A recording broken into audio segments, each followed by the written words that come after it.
Hello, Thundersmith here, welcome to the Gaming Nexus.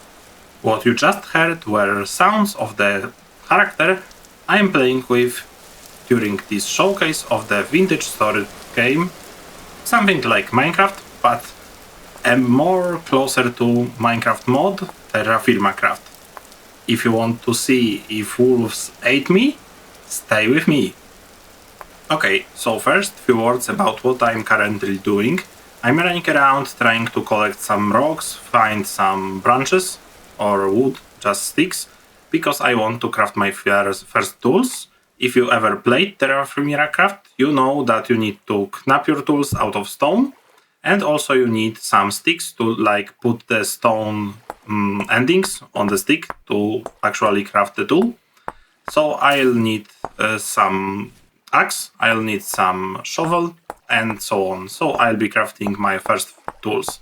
What's important to know is that your quick bar is whole of your inventory in the beginning.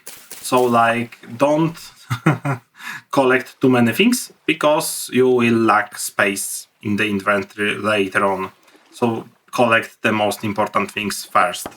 One of the most noticeable differences between Minecraft and this vintage story game is that little green wheel in the middle of your player UI and what it does. So this game has a little different approach to whole survival aspect because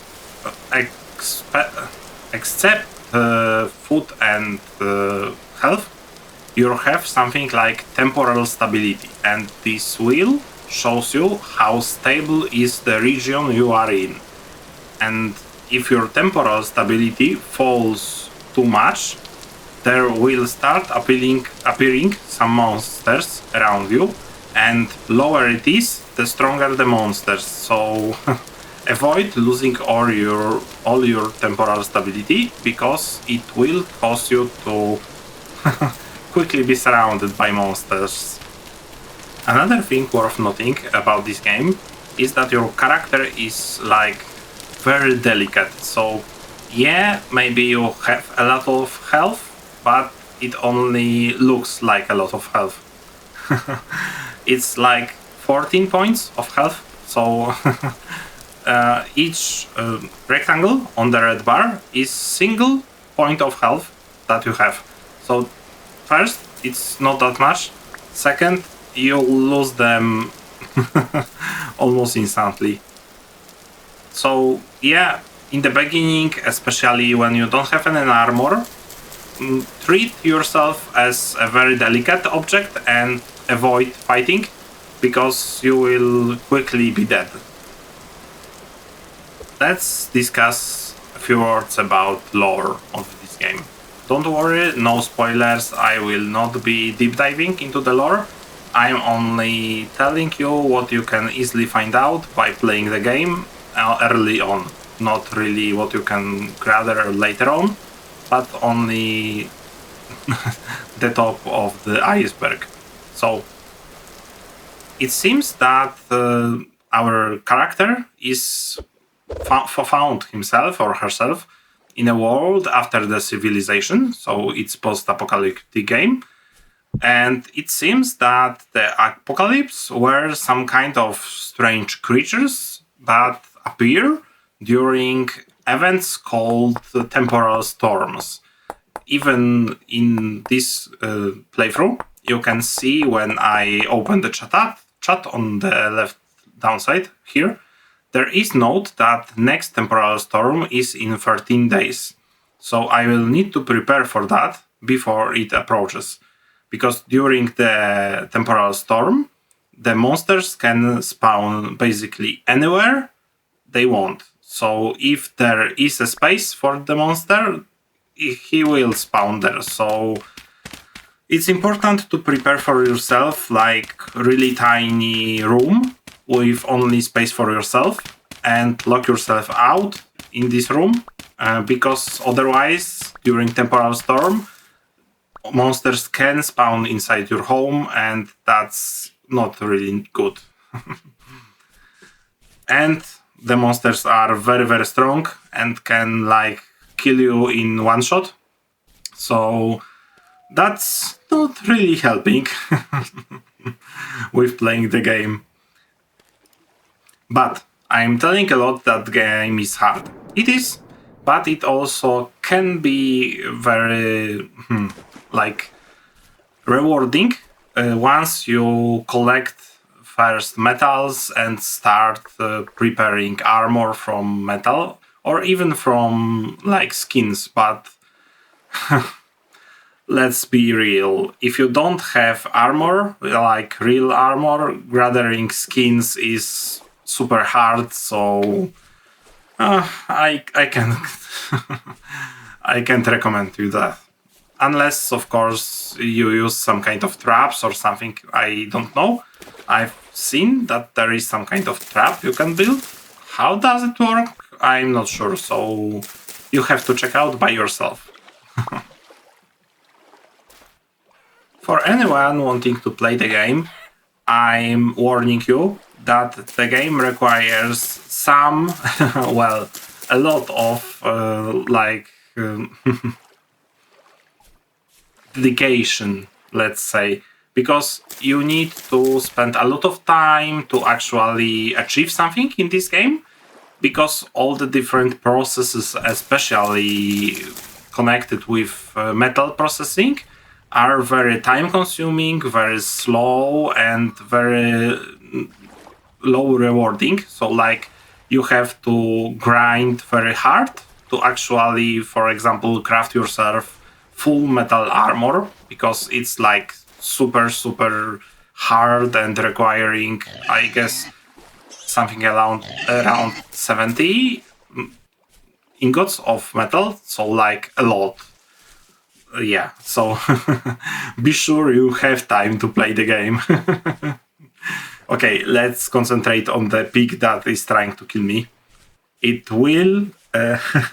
well, you don't have to be worried about bunnies, about chickens and so on, but if you're meeting goats, if you're meeting pigs, if you're meeting wolves or bears, you should be scared, because they can and will kill you if you allow them. Well, wolves and bears, if you're not having any armor, then you're dead. Basically, you're dead. I can fight the pig, but I can't fight the bear or the wolf. So let's see. I'm almost dead. One more hit from the pig and I'm dead. Oh, yeah, it has low health, so it's running away. That's good. It won't kill me, but I probably won't kill it either. Well, yeah, I've lost it. Unluckily. So yeah, as you can see, animals are not easy. Here I am showing you that the game includes also like crafting guide, and it's very helpful because without crafting guide, this game is like super hard. You will not guess the recipes. They maybe not complicated, maybe not unintuitive, but yeah, use the crafting guide. It's hidden under the H key, so use the crafting guide. Even although I played the game earlier, before the updates, I forgot all the steering, and I needed to remind myself which button allows me to open the crafting guide. I needed to remind myself recipe for the bed, for the fire pit, for the torch. So yeah, they may be not unintuitive, but it's hard to guess them, so I recommend using that. Anyway, it's getting dark, so I'd love to have some light. Let's build ourselves a fire pit and later on torch. I'll need some dry grass and few firewood pieces, exactly 4, and fire starter from 2 sticks and portion of dry grass. You can get dry grass by cutting grass with a knife. Otherwise, you will not get anything from the grass. So use knife or scythe, but not use bare hands. It gives nothing then. So, as I told just seconds before, you need correct tools for correct actions, otherwise you may not get what you want from the resources. By the way, I forgot totally to tell you about why I am traversing the land and what I'm looking for. Right now, I was in the region where stones lying on the ground are soft stones, and soft stones cannot be used for knapping into stone tools. So, like, I need to find only flint to craft my tools, and flint stones are a little rare, so I don't want to have to run around and look for exactly flint stones in the region where there is a lot of soft stones.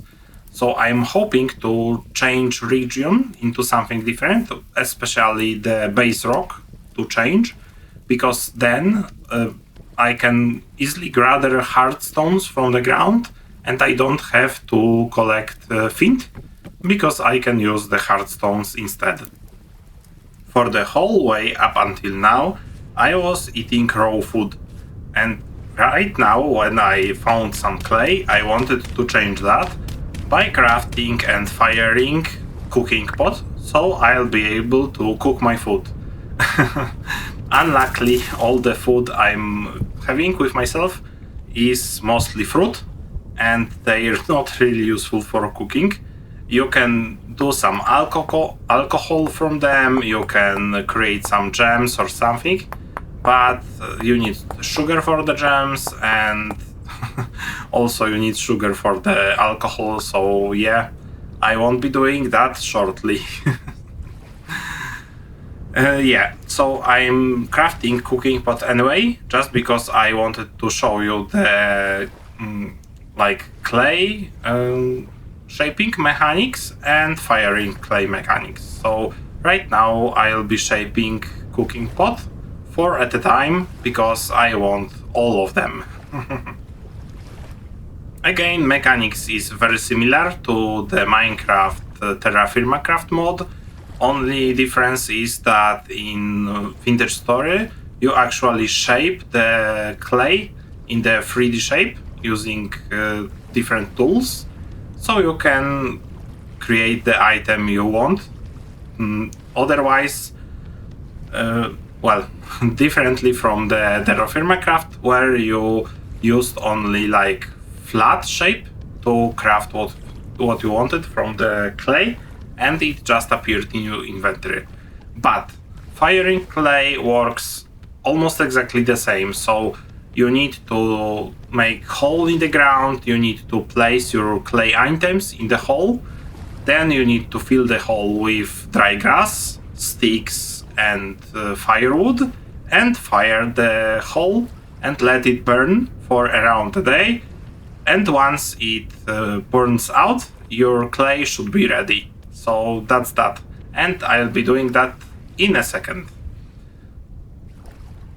One more important thing about the firing clay hole, because in the Vintage Story, like, fire is also very vulnerable, and like you need to protect it from the rain, because rain will extinguish your fires. So if you want your firing hole to like keep burning even if rain comes, you need to ensure it's under some kind of roof. Luckily, there is no mechanic that causes rain to like fall into your fire from surrounding tiles. So even if the wind is strong, only the tile directly above the fire hole needs to be covered by something to protect the hole from the rain. So I'll be doing that too in a second. Right now I'm collecting the grass for the firing hole, and yeah, I think I heard some wolves. So that's not good. It seems there are wolves somewhere. But we'll get to them once they find me, if they do. Okay, so that's my kind of a roof. I checked before that the dirt is holding itself in the air, so it's not falling down. But you need to check once you start the game if it also works in your save, because depending on the difficulty you're choosing, I've chosen default. There can be modifiers for the dirt to be affected by the physics, and then it will fall on the ground and it will like disassemble itself, so you can't build, for example, ground house or something. And here we have the wolf. Oh my gosh, that's not good. That's not good because my clay firing hole is burning and I need to stay here for at least a day. So I will have to avoid the wolves for a long time. I even need to build myself some shelter to protect myself from the wolves.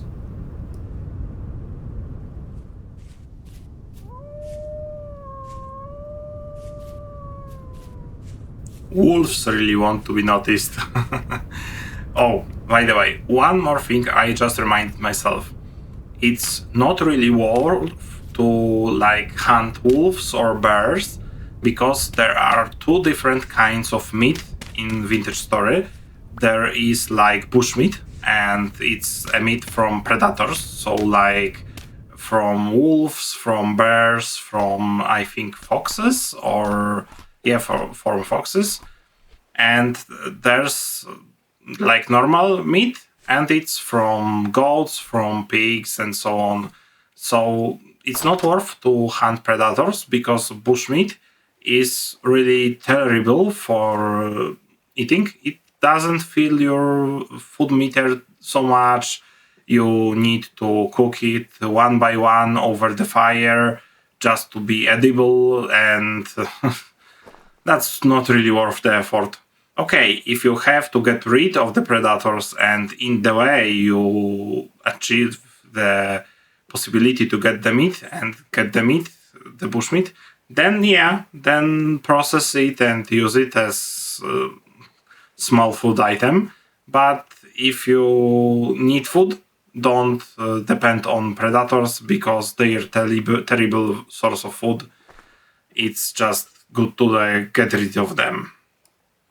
Also, what is interesting and different in this Vintage Story from other games of this kind is that in this game, actually building walls around your village have some sense, because you see, if you build walls around your village, animals can't get inside easily. So there will be like no wandering wolves or bears that can surprise you and stumble onto your village and just stand in front of your doors and get you stuck in your own house. So yeah, that's pretty interesting. That's pretty good, I think. So I really recommend, if you're, especially if you're playing multiplayer, to spend some time and build some walls around your village, because this will stop animals from wandering into it and maybe even from some deaths. Oh, by the way, about the deaths.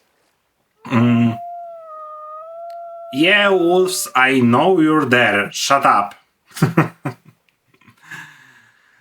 Okay, so back to the death. In this game, you don't respawn on the bed. So crafting beds gives nothing. You have to get temporal gear. So you can get green wheel, green cogwheel, basically very similar to the one you can see on the UI. And it drops from some mobs, angry mobs, that appear especially during temporal storms. And only once you have that wheel, you can use the wheel to set your respawn point. And in the basic game, each wheel allows you to respawn only 20 times in place selected by this wheel. So look out. Okay, let's try to get my pottery and not get eaten by the wolves. Oh no, oh no, no, oh no, no. The wolf noticed me. No, no, no, no, no, no, no. Oh my, and I'm dead. So, as you can see, wolves are hard. Thank you for your attention. See you next time. Bye.